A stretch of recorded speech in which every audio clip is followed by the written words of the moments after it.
for us to try to understand economics and how the economy works. And a failure to understand economics sometimes leads to misplaced expectations. There's a role for the central bank. There's a role for the Ministry of Finance. You've got monetary policy, you have fiscal policy, you have structural policies, you have institutional reforms.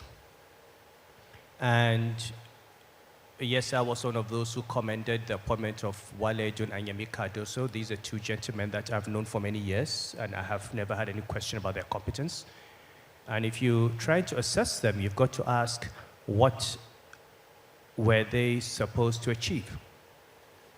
Okay. Now, going back to the beginning, you talked about 2012. And you talk about the suffering from removal of subsidy. It's simple arithmetic. If you're paying 80 naira or 65 naira per liter, and you begin to pay 160 naira per liter, costs will go up. There will be hardship. And the duty of leaders is to understand that there will be a cost to removing subsidy. And I said in 2012, if you remember from the town hall meeting, to say that there will be hardship is not an economic argument. To say that there will be a cost to removing subsidy is not an economic argument. The economic argument is, this is the cost of removing the subsidy. What is the cost of not removing the subsidy? Are you making a choice? We were in a situation where we had a hedge that we called, it was not a subsidy, it was a hedge. You see, a subsidy by definition, the government says, I will pay X% of the price. That is a subsidy. I'll pay 20% of the price, whatever it is. Price goes up, you pay more, I pay more. Price goes down, you pay less, I pay less. What we had in this country is what in risk management you call a naked hedge, the worst possible derivative you can have. The government said to Nigerians, 200 million Nigerians, you will not pay more than X amount per liter on petrol, no matter what the price of petrol is. So all price goes up from $40 to $140, the federal government pays the difference. Exchange rate moves from 155 to 300, the government pays the difference. Interest rates move from 5% to 15%, the government pays it. Remember, the price of petrol and what the calculations include the cost of crude, the cost of refined product, the cost of transportation, even interest rates, demurrage. If you look at the template, all of those amounts were being absorbed. The federal government was saying, I have an unlimited pocket. So we moved from a point where we were using revenues to pay subsidy to where we had to borrow money to pay subsidy, to where we had to borrow money to pay interest on the borrowed money. We had become bankrupt. Anyone who takes a naked hedge ends up being bankrupted, especially with a commodity where you don't control the price. So this was the point in 2012.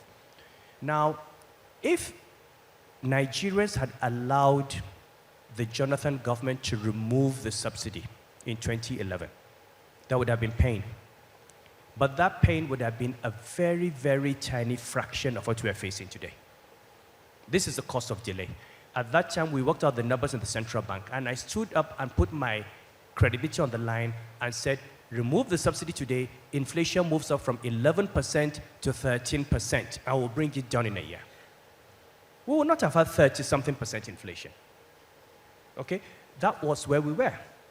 Now, people like my friend Kaide Fayemi here and his APC friends had Occupy Nigeria, came out on the streets, told us we could not do it. And I remember calling one of my friends. And this is, we should talk about these things because it's important. There's a kind of poetic justice. That it is actually the people who led the Occupy Nigeria movement who ended up seeing the problem, inheriting the problem, and having to do it.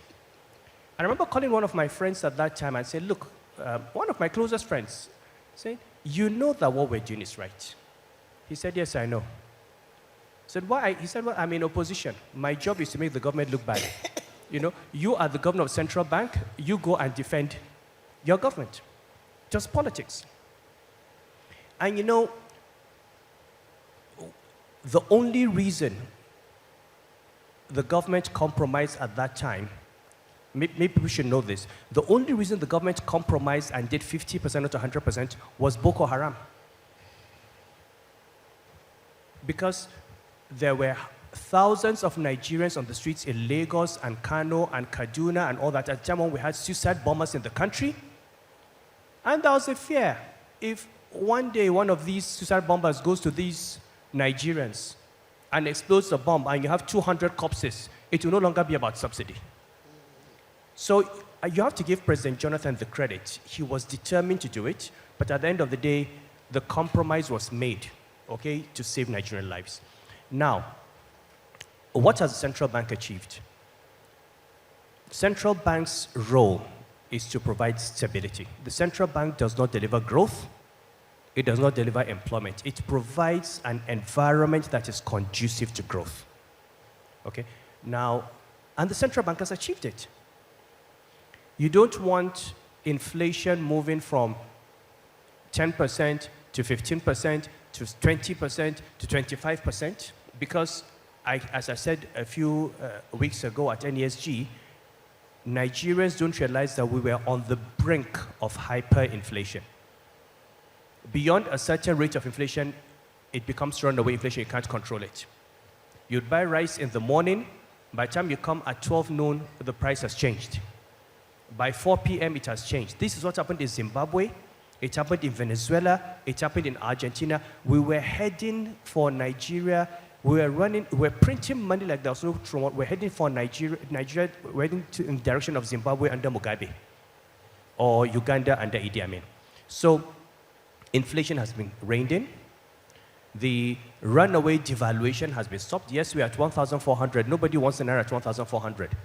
But it's better to know that it will be 1,400 for the next 6 months, 8 months, 10 years, than to think it's 1,400 today, 2,000 tomorrow, 2,500, which is really... So the central bank's job is not to give you a strong naira.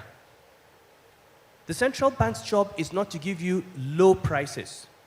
The central bank's job is to reduce the volatility in the price level. And so when you assess the central bank, you've got to say, what has it done? Have you reduced volatility inflation? Have you brought it down? We're going to bring it down to single digit. You're on your way. There's still a long way to go. Okay, I would like to see inflation come down to under 10%. It will take time. But in terms of stopping it from runaway, it has. Exchange rate volatility has been reduced. Now, on the fiscal side, and we talk about tax reforms, those reforms, the Tax Act only takes off next year. So we must remember that before the tax reforms have kicked in, we have increased government revenues. We have brought down debt service ratios from 100 and something percent to about 40%. Okay, so on the revenue side, you've got to give the finance ministry credit for what it's done. Now, is there more to do? Yes. And the way, where the problem is what Atedo has mentioned, is the expenditure side. Yes. Okay, the quality of spending. And some of these things, we've got to be honest with ourselves. Look, why do we need 48 ministers? Why do we need dozens of vehicles when we're moving around in convoys or traveling all over the country? So, Your Highness, that brings me to that question which I'm asking, which is, do we have an affliction that affects the hearing of our leaders and unable to listen to the good advice? No, I mean... If we have an affliction, we'll get a doctor to fix it. Yes, so your question started with the finance minister and central bank governor, and we're saying that there are things that are beyond them when you're dealing with the economy. So I would go along with that and say you've got to look at overheads. You've got to look at things like your contract processing, procurement process, okay? There's still questions about inflated contracts. There are questions about transparency. There are questions, all this money is coming into the federal, and this at federal, state, and local level, there are serious questions about how the money that is being raised is being used. And the arithmetic is simple. If you stop paying subsidy, why are we still borrowing more? Because if you've filled a hole, we should have the revenue to fund expenditure. But we fill in one hole and dig in a bigger hole. So this government needs to look at institutions. It needs to look at the quality of spending. It needs to understand that if you keep making more money and keep blowing it away, you're going to undo what you have done. But apart from that, I think a lot of good has been done, okay? But we still have to look at what needs to Okay, be done. I would ask this question, Your Royal Highness, one more time. Young people saying that there is no elite in Nigeria is extremely important. Because it's Aruma. Sorry, I'm worrying about the Honorable Minister leaving us. No, the minister will listen to the Emir for 30 seconds. And No, I wanted him to be here for long. I wanted him to be here for the book presentations. okay, But I know we've thank you. kept him very All right, long. so I'll just, you know, actually the word is that Nigeria is a classless society.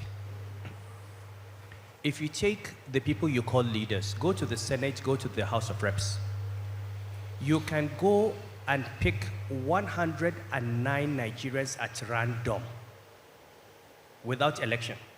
Put them in the Senate chambers, and the results may not be different from what you're getting now. Okay? Because the truth is, you have highly educated people in government, but they behave like illiterates. They forget their education behind. When you talk about praise singing, why would a man who is an educated man, an accomplished man, why would he be a praise singer to anyone? Why would he not be able to face his boss and say, Oga, we're not doing that, this is the truth? And why would a person in authority not have the confidence to listen to those around him and take criticism? Okay. So you've got people who are supposed to be the representatives of the values of society. By the time you become a governor, honestly, you should be beyond looking for money. You have been given an opportunity to take care of the lives of millions of people, to educate children, to save lives, to provide health care, to build infrastructure. All you are thinking of is a car, a house. I mean, are you that cheap? And so, or some bank account, and you see them, and at the end of the day, they leave office. After a few years, they die, and the children are fighting over the money. Then they get the money, and then they go on drugs, and everything is wasted. That money would have been better spent educating millions of young people and saving lives. So if we really want to fix this country, we need to have a class. The ruling class needs to have values. Values beyond stomach infrastructure. Thank you very much. So